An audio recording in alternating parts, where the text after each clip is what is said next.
Jadi beberapa waktu yang lalu kami sekeluarga berkunjung ke Desa Tumamanggu karena memang ibu saya adalah asli orang Tumamanggu.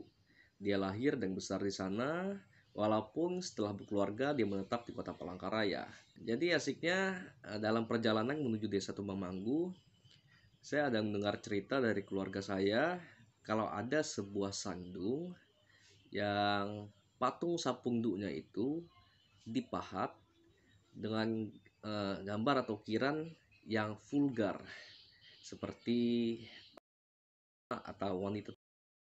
Mungkin ini sedikit aneh dan saya sedikit bingung kok bisa di tempat yang sakral atau keramat seperti sebuah sandung ada patung sapunduk yang dipahat dengan ukiran atau corak yang vulgar atau berbau porno.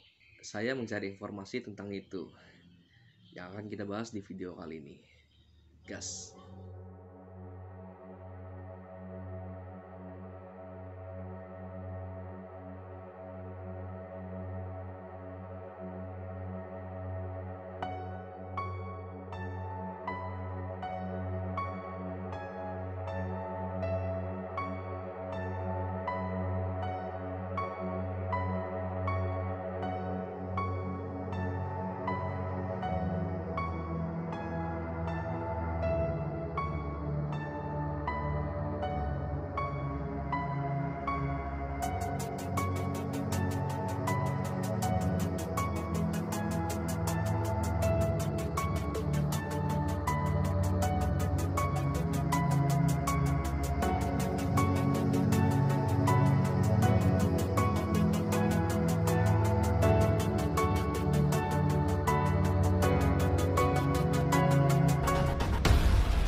Memang saat itu sedang banjir karena hujan yang sangat lebat di daerah hulu sehingga Sungai Samba meluap. Jadi kami terpaksa memutar lewat jalan perbukitan di atas. Jadi kami tidak melewati kampung lama yang berada di pinggir sungai karena sebagian jalannya terendam banjir. Sekarang berada di Desa Tumamanggu. Di sini ada sebuah sandung. Coba kita ke sandungnya dulu. Ini sandung tahun 2011. Ini ditiwahkan tahun 2011.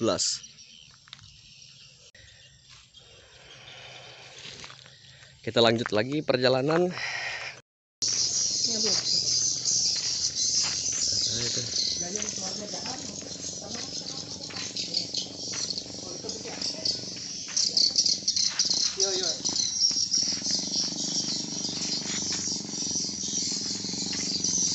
Ini segala damang kerotot, damang asu. Nah, damang kerotot, damang hati.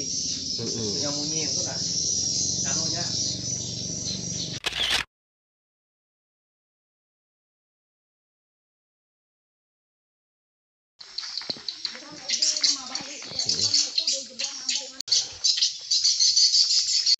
Ini dia.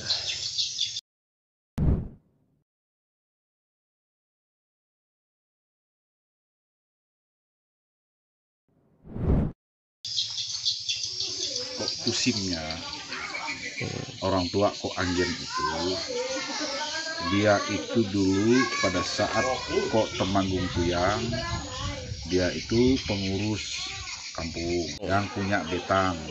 Tumbang Manggu itu ada 3 betang bakalnya. Ya, betang kok Temanggung, betang kok Merang, dengan betang kok Kusim. Di dalam betang-betang itu terdiri berpuluh-puluh keluarga. Nah, jadi dia pengurus juga waktu itu. Di bawah kok Temanggung itu juga. Roboham nggak ada. Nah, sandung sekarang itu di tangga betang dulu. Mana?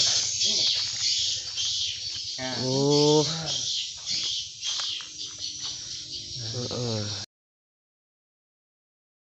Ini sandungnya Anggen Kusim lah. Iya. Ini dia. Jadi sandung ini bercorak ya, vulgar, sedikit vulgar. Ini di tengah ini gambar patung wanita tanpa busana sedang megang alat kelamin. Mungkin ada sejarah di sini. Mungkin kita bisa tanya orang yang tahu, yang paham makna sejarahnya. Jadi semua patung ini ada maknanya. Ini Anggen Kusim nih termasuk tokoh juga lah, Rungda Embang, Anggen Kusim Rungda Embang. Ini pesanan khusus itu. Karena dulu yang tukang pahatnya pun nggak paham. Cuma dia minta begini. Iya, iya. Kira ini ada dasarnya. Nah, yang tahu kami bahas waktu di Wah itu dulu. Apa nih maksud 10 batuk satu? Oh, begini, porno sekali. Kontroversi yang punya, yang tahu. Memang itu dia sendiri yang tahu filosofi makna itu. Jadi kalau yang ada unsur binatangnya, nah itu dulu memang kok Kusim itu dia bersahabat dengan beberapa banyak. Nah itu budaya itu di mana-mana setiap orang ada itu ceritanya. Bersahabat dengan binatang itu. Karena dulu ya antara binatang dan manusia itu tidak dibatasi. Nah kalau ada foto jata yang dia naik di jata itu namanya jata buaya putih. Nah, itu karena memang kok Kusim dulu itu bersahabat dengan itu binatang. Karena dulu memang itulah teman kalau kemana-mana. Itu mereka bisa bersahabat itu apakah memang punya bahasa batin binatang atau memang itu binatang gaib? Dulunya orang itu tahu bahasa binatang tuh tahu. Makanya semua orang manggil sapi tung, babi itu nip nip nip, itu semua ada panggilannya. Itu istilah bahasa Dayak Sangen, Dayak kuno untuk panggilan. Nah, dulu masih berinteraksi dengan binatang tuh kuat, masih bisa.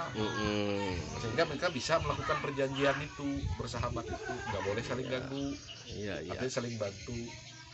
Itu sejarahnya. Sama juga yang singa itu, yang gambar itu tuh mengkulis namanya, macam dahan. Macam dahan mengkulis.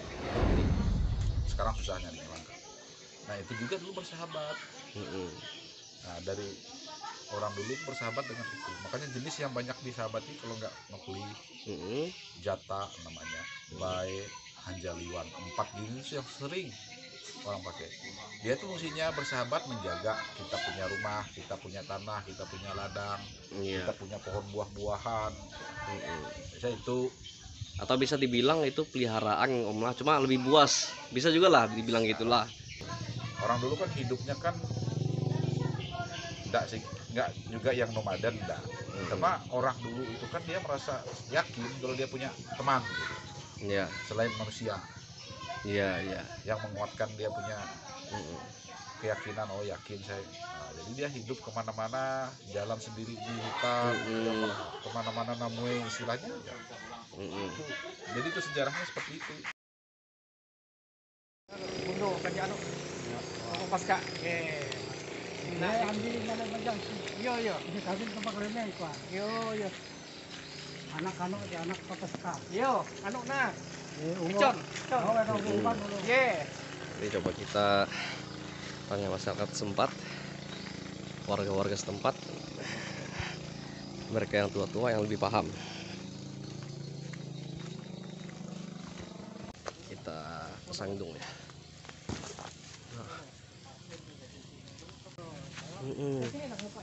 Oh ada apa dulu ke sana, ada sungai dulu. Iya. Yang pantang ini.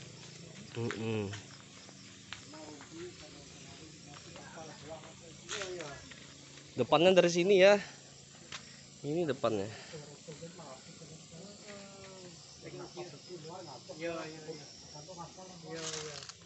Gak ada namanya lagi Pak lah.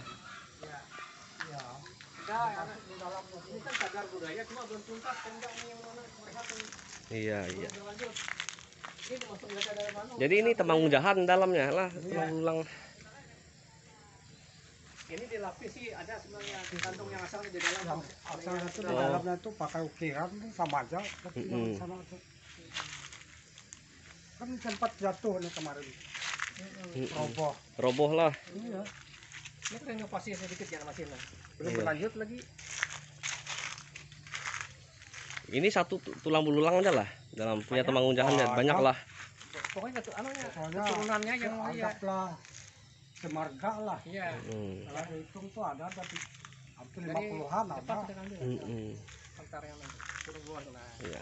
Coba aku bawa pohon dulu, ambil gambar.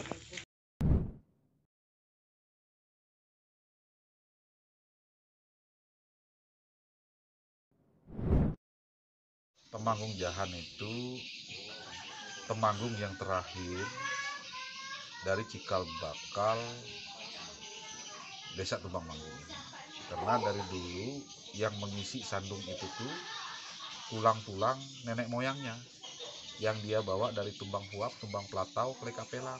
Ini penampakan depannya.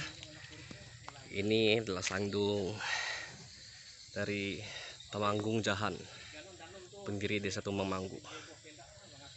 Cuma memang sudah nggak keurus ini.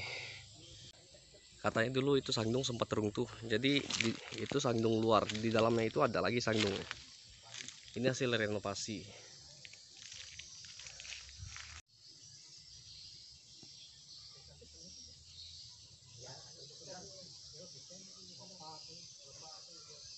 Temanggung Jahan itu meninggal kan, anaknya Damang Krotet itu pindah, ditugaskan di Kepingan Tengah. Waktu masih pakai wedana bilang camat ini. Ya pindah kali, sehingga abi pindah ke Ben kan, abi itu singa masih satu-satunya abi singa monyet itu kan masih itu bawah. Anu itu Temanggung Jahan, di ngara mandat, iya nyohon ibah, anu itu Damang Krotet ke Ben nyoh. Iba bapak teh, memang anu singa monyet. Sehingga hak itu sampai kapanpun keturunan lain, jadi hak penuhnya itu. Anu kau tuh tahu jere cerita yang dibuang terus Dia kok udah hafal ya lah. Iya. Sawak ya. Ya jelas ya tuh singa monyet itu mbak itu lah. Nah singa monyet jelas sama itu. Iya. Tapi dia jenis bahan teh Temanggung Jahan. Iya, itu sakum ya lah. Iya. Terakhir kerotot tambe itu. Hah? Dia tahi kia dia anu. Lagi ada limbah kerotot teh tambe. Dia harus namanya itu marga awen wan teliti. Oh. Pemorse. Ya pemorse ya. Bosin. Jadi itu tiba terakhir atau. Iya. Ya lah mbah Horsin lah. Iya. Abi kan induk bosin teh bobohan anu Mambaru ya bobohan Temanggung Jahan teh ya. Iya. Jadi itu nak dari pahari hanjena anti tatu anu kau. Iya, rasa Iya. Ay model anu neven teh sejarah. Pengat lo kiri bitik tambe itu. Are kira mele anu kan teh Bapak Sita teh Catata lah. ya Martinos Iya. mantan kades di meler ti jawen. Iya. Bapak Sita tahu Ya apa ya. haye teh daftar anu. Kita mah itulah. Ya kuluk narang. Ani info bin kan ngarah beuna anu. Bayangkeuna anak buah anu baca itu anak buah di kondan. Iya. Surya. Iya, Surya aben kasih teh. Karak begitu ke anu. Ya event di terakhir mana jadi dengan ada karya. Iya. Jadi meras lapas anggaplah lapas merehab gitu. Iya. Di Pantai Babu ya Kak, ramai nanti teh namanya. Iya. Oke. Ayo. Ayo ada pasti Jadi, balik lah. sekarang, ya. Sebuah itu ya. Wah, iya. Ayo garam kan? Iya. Yuk, cek ngambuk lalu itu lah. Agak ada yang muda. Ada yang tahu lah ceritanya apa, nanti tanya Om Dian lah. Om Dian dengan Bapak Sita itu yang Temanggung Jahan punya data ya. Ada di bekas kadesnya keturunan dari sini juga dia. Om Dian dulu sempat sekretaris juga kan. Ya. Cuma yang jelas yang itu kan Temanggung Jahan dan saudara-saudaranya kan. Setelah ini sampai Temanggung Krotok itu juga B Pasca aja yang masuk. Oleh mereka berubah udah sistem kan. Iya. Di Tumbang Huap itu dulu kan namanya Mangku Baren. Meninggal di Tumbang Huap. Di Tumbang Huap itu dibikin tiwah pertama, dibikin sandung. Situ tulang kok Mangku Baren dan keluarganya. Nah setelah situ mereka pindah ke Tumbang Pelatau. Kan ada cerita sejarahnya itu. Nah di Tumbang Pelatau itu siapa yang memimpin? Itu anak Kobaren, namanya Taung. Taung Timai namanya. Nah di Tumbang Huap itu dia meninggal juga. Nah ada sandung juga di situ. Itu tulang belulangnya. Nah, yang dari Tumbang Huap dibawa ke Tumbang Platau, yang kemarin itu bawa situ. Mereka gak mau misahkan nenek moyang itu tulang belulangnya dibawa, karena pindah kampung. Nah, pindah lagi mereka ke Kleka Pelang. Kleka Pelang zamannya Koborang, ya Temanggung Tuyang, anaknya Kok Taung Timai. Nah, anak Kok Taung Timai itu Temanggung Tuyang. Dia bikin lagi sandung di situ. Nah, bikin lagi, dikumpulkan lagi tulang belulangnya, karena kan orang lu pindah tempat tinggal. Sandung itu kan sangat sakral, itu mereka bawa, patar pun mereka bawa, sepudu pun mereka bawa, angkut pindah. Nah, zaman Kok Temanggung Jahan, dia bikin juga sandung, tiwak juga besar-besaran, sangat terbesar dia. Nah, tulang dari Kok Baren, tulang dari Kok Taung sampai Kok Borang di sandung yang sekarang, sama dianya juga. Nah, sejarahnya itu membuktikan sejarah mereka tulang mulang nenek moyangnya harus dibawa. Makanya dulu Cikal Bakal Tumbang Manggu itu ada 3 tempat pemukiman. Kaleka itu namanya bekas kampung. Kaleka, Tumbang Huap, Tumbang Platau, Kaleka Pelang. 3 tempat ini Cikal Bakal Tumbang Manggu itu pindah tuh. Nah, jadi terakhirnya Manggu Usang di seberang. Sempat merintah sebentar di situ, menunggu Tuyang itu meninggal. Masuklah dia. Nah, meninggal itu banyak penyakit, dibikinlah Najah Antam pindah ke seberang ini. Di situlah langsung tiwah besar-besaran, memindahkan, kan harus pindah tulang dari sandung itu, pindah sandung terus tiwah lagi, tiwah ulang lagi, bikin sandung. Tiwah itu nggak boleh orang tiwah sandungnya nggak ada, harus ada. Memindah sandung itu harus tiwah, karena membuka atap sandung harus minimal 1 ekor sapi. Membuka atapnya karena masukin tulang. Nah, gitu. Begitu juga karena kita mau masukin tulang dari sandung lama ke sandung baru, kan harus ada sapi dipotong. Nah, sekaligus saja bikin besar-besaran Kojahan. Kita pindah kampung baru, sandung patar kita aku pindah, dimasukkan ke situ, tiwah besar-besaran dia. Kenapa? 3 pemimpin kampung dengan tokoh-tokoh lainnya yang ada di sandung itu tidak boleh dibuang. Karena pemakaman terakhir mereka di situ. Kalau di tanah kan digali lagi, diangkut. Ada yang pakai runi raung, dibusukkan biar cepat kering daging, sisa tulang bersih kan. Nah, digantung di pohon-pohon durian biasanya runi itu, di lubang tuh, biar busuknya cepat nih jadinya. Itu pasti cepat. Kalau dibakar hilang. Kita jarang itu. Nah, bisa tulang tuh karena dia di sandung tuh makam terakhir mereka. Jadi memang dari semua penjelasan atau pemaparan yang saya tangkap, semuanya menarik. Cuman masih belum memuaskan rasa penasaran atau rasa ingin tahu saya terhadap 2 patung itu. Kenapa?